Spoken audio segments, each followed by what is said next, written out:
আমরা মোদির শত্রু, অবশ্যই মোদির শত্রু। মোদি হচ্ছে সংবিধানের শত্রু, মোদি হচ্ছে দরিদ্রের শত্রু, মোদি হচ্ছে মহিলাদের শত্রু। এই জন্য আমরা তোমার শত্রু। আমি একটাই কথা বলি, আবেগে আমাদের প্রশ্নে হবে না, আমাদেরকে বুদ্ধি দিয়ে কাজ চালাতে হবে। আল্লাহ বলছে উদু ইলা সাবিলা রাব্বিকা বিল হিকমাতি ওয়াল মাউইজাতিল হাসানা। এই বিশ্ববাসী মুসলমানরা বিশেষ করে বলে উদু ইলা সাবিলা রাব্বিকা বিল হিকমাতি, তোমার রবের দিকে ডাকো, হিকমত কৌশল অবলম্বন করে। এখন মোদিকে হারাতেই হবে, কৌশল দিয়ে হারাতে হবে। কেন হারাতে হবে? পার্লামেন্টে হারাতে হবে, এটা গণিত। বেশিরভাগ হিন্দু বিরোধী ভোট দিয়েছে মোদি, তবু জিতে যাচ্ছে কেন? এই ক্যালকুলেশন, অঙ্কটা আমাদের শিখতে হবে। আর এই অঙ্কর মাধ্যমেই আমাদেরকে ভারতবর্ষে আবার ডেমোক্রেটিক সিস্টেমের রাজ কায়েম করতে হবে। রাহুল গান্ধী আহমেদাবাদের বৈঠকে বলেছিল, স্পষ্ট বলেছে যে আমরা এই ওয়াকাফ के मानी ना, इस वक्त को नहीं मानते हैं। किस लिए? कि आज मुसलमान पर हमला करे, कल क्रिश्चियन पर। আর জানেন একটা, আমি এখানে বাঙালি হিন্দু ভাইরা আছে কিনা? আছে।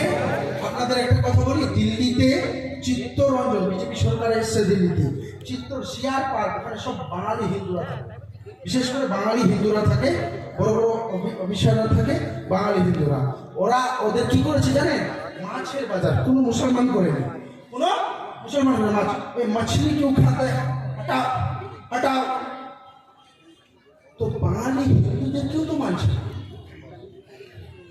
এইখানে তুমি স্বামী বিবেকানন্দের অপমান করছো, ওই মাছ মাংস, রামকৃষ্ণ পরমহংসদেবের অপমান করছো, কামাখ্যাতে গরিব হয় না? তো তুমি হিন্দুদেরও শত্রু মোদি, তুমি দলিতদের শত্রু, তুমি আমার যে জুতো সেলাই করে ভাইয়ের শত্রু। আজকে আম্বেদকরকে যদি কেউ পাঠিয়েছিল পার্লামেন্টে, কে জানে? মুসলমানরা ভোট দিয়ে পাঠিয়েছিল। তো আজকে দায়িত্ব এসছে আপনাদের উপর।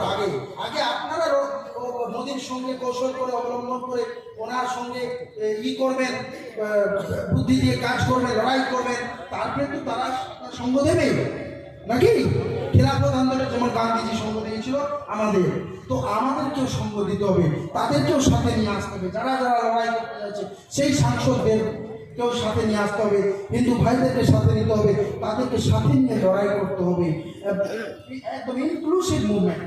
নাজমুল ভাই একদম সঠিক কথা বলেছেন, ইনক্লুসিভ, সর্বদয়া, সবার উপর। আমি একটা ছোট্ট কথা বলি, শেষ করবো। পণ্ডিত জওহরলাল নেহরু ভারতবর্ষের প্রথম প্রধান, ওর থেকে বড় হিন্দু কি তোমরা? পণ্ডিত, কাশ্মীরি পণ্ডিত ছিলেন, কাশ্মীরি পণ্ডিত জওহরলাল নেহরু ভারতবর্ষের প্রধানমন্ত্রী হলেন।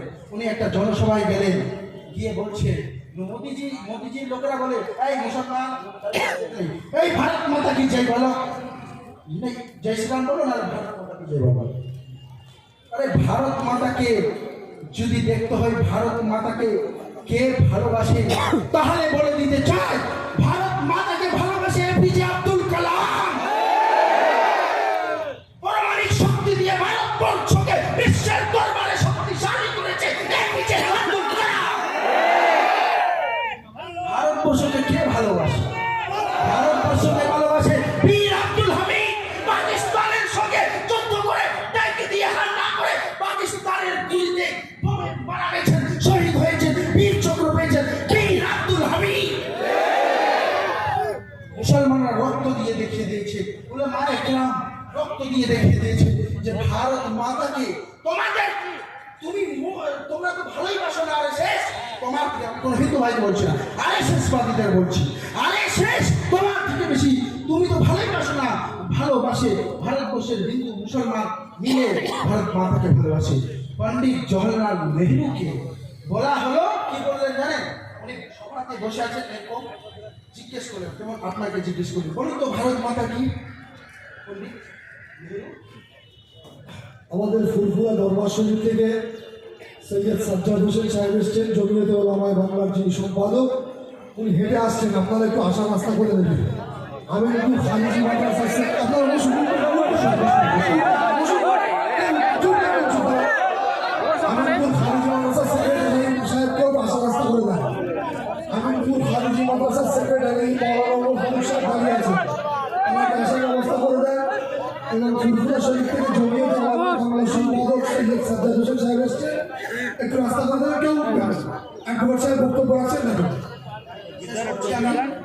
पंडित नेहरू के যখন উনি জিজ্ঞেস করলেন ভারত মাতা কি, একজন বলল ভারত রাস্তাটা, একজন বলল ভারত মাতা পাহাড়, একজন বলল ভারত মাতা গ্রাম গাছপালা। কিন্তু কিন্তু কিন্তু পন্ডিত নেহেরু বললেন আপনারা ভারত মাতাটা বুঝতে পারেননি। ওখানে মহিলা ছিল, শিশু ছিল, মানুষ ছিল, মুসলমান ছিল, হিন্দু ছিল। বললো ভারত মাতা আপনি, ভারত মাতা হচ্ছে এই ভারতবর্ষের হিন্দু, ভারত মাতা হচ্ছে এই ভারতবর্ষের মুসলমান, ভারত মাতা হচ্ছে ভারতবর্ষের খ্রিস্টান, ভারত মাতা হচ্ছে ভারতবর্ষের চাষি গরিব, এরাই ভারত মাতা। ভারত মাতা কোনো ছবি নয়, কোনো মূর্তি নয়, ভারত মাতা হচ্ছে ভারতবর্ষের মানুষ। তাহলে আমি এই বলে বক্তব্য আমার শেষ করছি। তো আমি এটাই বলছি যে सरफरोशी की तमन्ना अब हमारे दिल में है, देखना है जोर कितना बाजुए का दिल में है। वो आखिर दावना अल्हम्दुलिल्लाह रब्बिल आलमीन।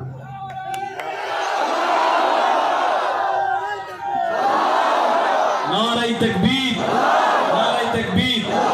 আশফাক ভাই জিন্দাবাদ, আশফাক ভাই এগিয়ে চলুন, আমরা তোমার সাথে আছি। খুব আনন্দের সংবাদ, ফুরফুরা দরবার শরীফ থেকে সৈয়দ সাজ্জাদ হোসেন সাহেব, আমাদের অত্যন্ত প্রিয় মানুষ। গত কয়েকদিন আগে আমরা কলকাতাতেও মিলিত হয়েছিলাম, উনি আর একটা সভায় ছিলেন, আবার এখান থেকে আর একটা সভায় যাবেন। ফলে এই সভাকে আমাদের সুশৃঙ্খল রাখতে হবে।